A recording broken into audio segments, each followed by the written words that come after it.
প্রিয় দর্শক, আজকের আলোচনা আজকে আমাদের কাছে ছবি সহ একজন পাঠিয়েছে। আর এই ছবিটি পাঠিয়েছে, তিনি প্রশ্ন করেছে, দাদা বায়োফার্টি এই কীটনাশকটার কাজ কি?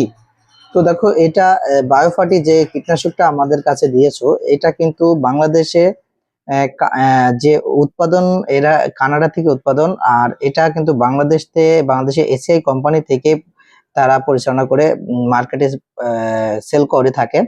তো এই ওষুধটার যে গ্রুপটি রয়েছে, এটা প্রাকৃতিক যে জৈব সার, সেই সার দিয়ে তারা এই ওষুধটি তৈরি করেছে। এই ওষুধটি দেওয়ার নিয়ম বা কার্যকারিতা সবগুলোই বলবো। সম্পূর্ণ ভিডিওটি তোমাদের আমাদের সাথে থাকতে হবে এবং দেখতে হবে। আর যারা এখনো চ্যানেলটাকে আমাদের সাবস্ক্রাইব করেনি, তারা অবশ্যই আমাদের চ্যানেলটাকে সাবস্ক্রাইব করে রাখবে। তো চলো সে বিষয়ে আলোচনা করি। বায়োফার্টি এটা এর মধ্যে রয়েছে জৈবিক হিউম্যাক্স ও হরমোন, অ্যামোনিয়া, অ্যাসিড ও পুষ্টি উপাদান সমৃদ্ধি, যা গাছের উদ্ভিদের প্রকলি ও পরিবেশন স্বাভাবিক কার্যক্রম বজায় রাখে। কারণ উদ্ভিদের যে পুষ্টি উপাদান সংগ্রহের ক্ষমতা বাড়ায়, ফলে গাছ দ্রুত বৃদ্ধি পায়। আর এটার ব্যবহারের নিয়ম কিন্তু রয়েছে। যদি তুমি 1 লিটার জলে ব্যবহার করতে পারো, 1 মিলি বা 2 মিলি করে গাছে ব্যবহার করতে পারো। আর এটা স্প্রে করতে পারবে, পুরো গাছ ভিজিয়ে স্প্রে করতে পারবে।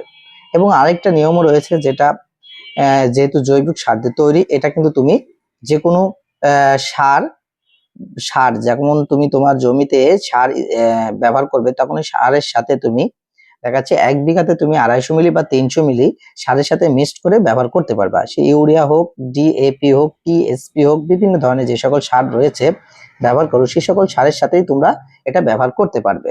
দিলে পারে এর যে গুণগত মান রয়েছে, যেমন এটাই কিন্তু দ্রুত গাছ শক্তি আনে এবং গাছকে সুন্দর করে, গাছের কড়ি খুব ভালো হয়। এবং আরেকটা জিনিস যেটা হচ্ছে, যেহেতু জৈবিক সার রয়েছে, আর এটার কিন্তু একটা আলাদা গুণ রয়েছে। সেটা হচ্ছে গাছের যে গোড়া আছে, সেই গোড়াকে অত্যন্ত সুন্দর করে রাখে, শক্তিশালী করে রাখে। তো এই ধরন যেগুলা গাছের গোড়া থেকে যেগুলো শক্ত করে থাকে, তো সেই ক্ষেত্রে যদি তোমরা সারের সাথে মিক্সড করো, তাহলে খুবই ভালো কার্যকারিতা হয়ে থাকে। আর আরেকটা গুণগত মান রয়েছে, সেটা হচ্ছে গিয়ে এটা কিন্তু ফুলজালি ঝরাও বন্ধ করে দেয় এবং ফুল দ্রুত গাছে আনে, গাছকে সুন্দর রাখে। আর এটা ব্যবহারের নিয়ম কিন্তু 2 রকম আছে, যেটা হচ্ছে তোমার যদি তুমি এটা স্প্রে করতে চাও, ছোট গাছের ক্ষেত্রে 1 মিলি করে ব্যবহার করবে, স্প্রে করতে পারো। আর বড় গাছের ক্ষেত্রে কিন্তু তুমি 1 লিটার জলে 2 মিলি করে ব্যবহার করতে পারবে।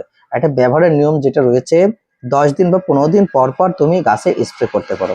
তো দর্শক, যদি আরো প্রশ্ন থেকে থাকে, অবশ্যই আমাদের স্ক্রিনে দেওয়া ফোন নাম্বারে ফোন করবে, বা হোয়াটসঅ্যাপে কি সমস্যা আছে সেই সমস্যার বিষয়ে লিখে ভিডিও দিবে বা ছবি দিবে এই দাদাদের মতো করে, তাহলে অবশ্যই সেই বিষয়ে আলোচনা করে থাকবো। তো দর্শক, সবাই ভালো থাকবে, সুস্থ থাকবে। আবারও বলবো, যারা এখনো আমাদের চ্যানেলটাকে সাবস্ক্রাইব করেন, তারা অবশ্যই সাবস্ক্রাইব করে রাখবে।